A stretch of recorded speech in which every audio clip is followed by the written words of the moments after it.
Eu às vezes fico lembrando da minha infância e me recordo com muita nitidez quando eu era criança e ouvi os ditos pregadores crentes olharem para a câmera de uma televisão e dizerem para a gente assim: você aceita Jesus como seu salvador pessoal?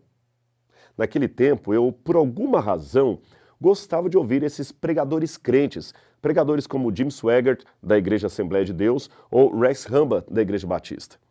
Eu digo que gostava por alguma razão, porque naquele tempo eu não era membro de nenhuma igreja evangélica, eu apenas os conhecia como aqueles crentes, todo mundo chamava de crentes.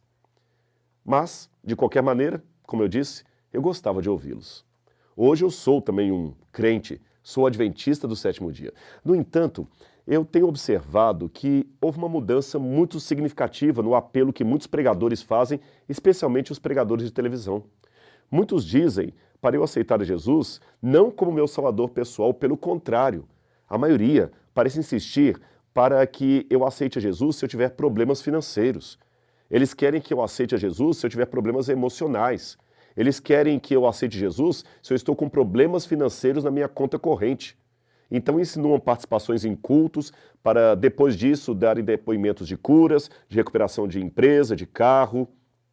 Fala-se muito em problemas de doença, dinheiro, emoção, mas não se fala mais em pecado, salvação, santificação.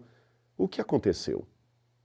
Eu percebo que foi uma mudança muito radical, que pode ser vista em muitos púlpitos cristãos.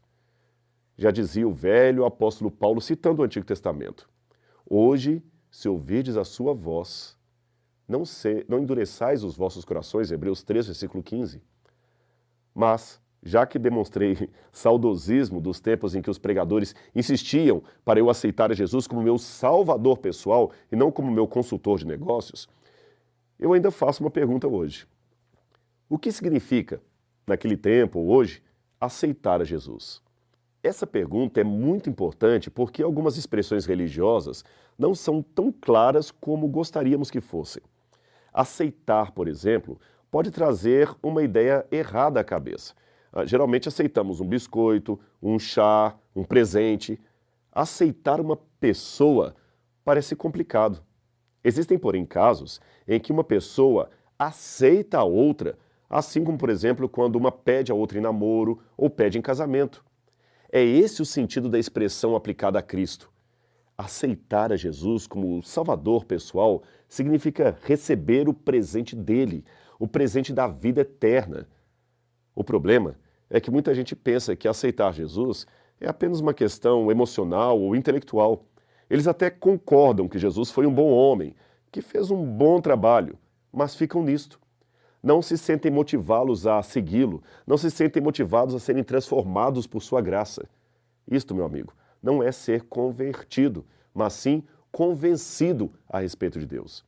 Tal ideia de religião não leva a nada. Quem aceita Jesus, em primeiro lugar, é transformado por ele. Em segundo, aceita andar em acordo com a sua santa vontade.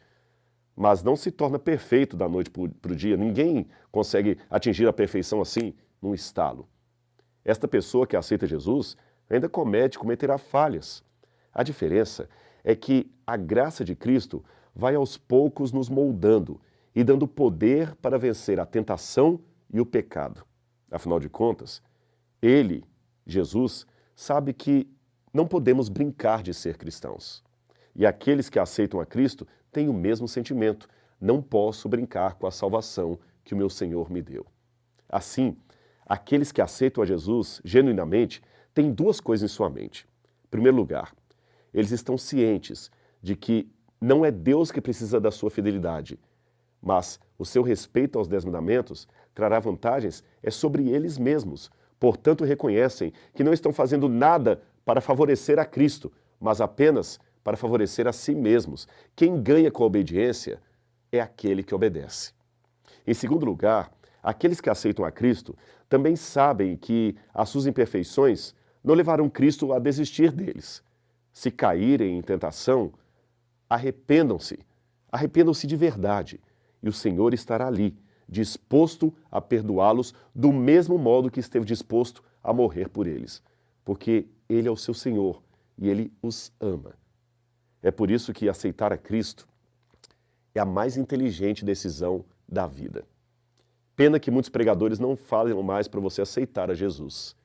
Mas eu ainda insisto, aceite hoje Jesus como seu salvador pessoal. Uma mudança radical ocorrerá para o bem e você não se arrependerá dela. Que Deus abençoe você. Aceite a Jesus.